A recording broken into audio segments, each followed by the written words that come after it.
कि जो छत्रपति शिवाजी महाराज थे, उनका जो किरदार था, उनका जो, या जिसको बोला जाए उनका जो असली किरदार था, वो असली किरदार लोगों के सामने रखा नहीं गया। और छत्रपति शिवाजी महाराज ये सिर्फ हिंदुओं से मोहब्बत करते थे, मुसलमानों से उनको घिन थी, इस तरह का प्रचार उनके बारे में किया गया और उसकी वजह से हिंदू और मुस्लिम समाज में दरारें पैदा हो गई और एक गलत नज़रिए से लोग एक दूसरे को देखने लगे। एक तरफ इस तरह की बातें कुछ लोगों ने की है और दूसरी तरफ उन्हीं लोगों ने इन सब बातों की वजह से जो उनको पॉलिटिकल फायदा हुआ उसको लेकर के अपना घर भरने का काम उन्होंने किया है। तो मैं समझता हूं कि औरंगाबाद के लोकसभा को देखते हुए जो शिवाजी महाराज का असली किरदार है वो लोगों के सामने लाना चाहिए। उनका जो किरदार था, उनका जो हिंदुत्व था, वो हिंदुत्व हर समाज को साथ में लेकर, हर धर्म को साथ में लेके जनता का राज्य यानी लोगों का राज्य, लोगों की हुकूमत अमल में लाने का उनका मकसद था। उनकी पूरी लाइफ उस तरह से उन्होंने बिताई और ये चीज़ को लोगों के सामने लाने की ज़रूरत है। वो चीज़ मैं लोगों के सामने ला रहा हूँ और मैं लोगों को साफ तौर पे बता रहा हूँ कि भाई, आप चाहे किसी कास्ट के हो, चाहे किसी कम्युनिटी के हो, चाहे किसी रिलीजन के हो, हम लोग सब इस बार की अगर कुछ नया करना चाहते हैं तो हमें छत्रपति शिवाजी महाराज ने जो सीख दी हुई है, जो असली सीख उनकी है, उस सीख को अमल में लाना है। हमको सबको साथ में मिलकर जनता का राज्य, रहते राज्य जिसको हम लोग बोलते हैं, उसको हमको अमल में लाना है और उसके लिए हमें पूरी की पूरी कोशिश उसके लिए करनी चाहिए।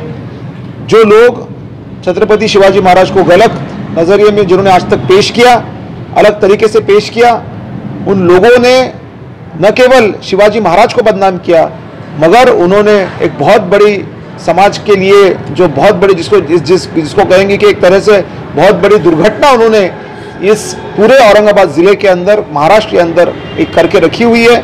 उस चीज़ को हमें दुरुस्त करना है और उस चीज़ को दुरुस्त करने के लिए जनता का राज्य लाने के लिए एक बहुत हिम्मत और बहुत ताकत से मैंने ये कदम उठाया है और मैं चाहता हूँ कि लोग मुझे इसमें सपोर्ट करें ताकि सच्चे मायनों में इस औरंगाबाद ज़िले का विकास हो।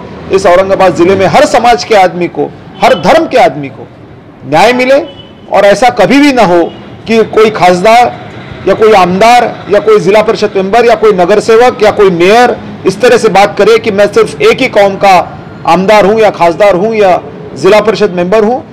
मैं ऐसे चाहता हूं कि सारे लोगों की इज्जत जो करे, सारे लोगों में हिंदू भी आते हैं, मुस्लिम भी आते हैं, दलित भी आते हैं, सिख भी आते हैं, क्रिश्चियन भी आते हैं, इन सबको जो साथ में लेकर चले, इस तरह का मैं एक वजूद बनाना चाहता हूं। अब मैं आपसे दरख्वास्त करता हूं कि आप मुझे इस पूरे कार्यक्रम के अंदर शक्ति दें, मदद करें। शुक्रिया। आप रोल करेंगे मुसलमानों के प्रति, जो मुसलमानों के जो वक्फ बोर्ड के मसले, वक्फ बोर्ड के ऊपर हिंदुओं ने कब्जे करेंगे तो उसको आज तक तो कोई हटा नहीं पाया, तो आप उसको हटा देंगे? नहीं, एक बात सीधी सीधी है, जो कानून के हिसाब से जो चलता है और इस देश में अगर कोई कितना भी बोले कि भाई मैं अमक इस कौम से आता हूं तो मेरी ही राज सत्ता चलेगी, तो ये बात तो कुछ पचने वाली बात है नहीं।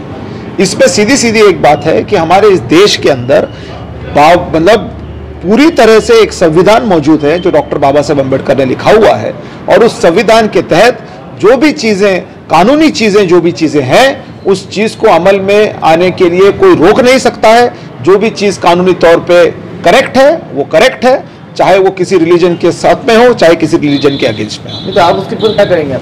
उसकी कानूनी तहकीकात करूंगा। अगर कानून में अगर उसमें लीगली वो है तो उसमें डेफिनेटली मुसलमानों की जमीन है, मुसलमानों के कब्जे में रहेंगी, वो आप फायदा है जो उसके वो आप कह रहे हैं भाई साहब, वो आप कह रहे हैं। अगर कोई ऐसा स्पेसिफिक इश्यू आता है तो मुझे आप प्रेजेंट कीजिए, उसकी मैं लीगली इंफॉर्मेशन लूंगा और लीगली अगर ये बात है कि वो उनके हक की है तो उनको वो मिलनी चाहिए। लेकिन खैरे साहब को कह रहे हैं कि कुछ लोगों का डिपॉजिट जब्त हो रहा है।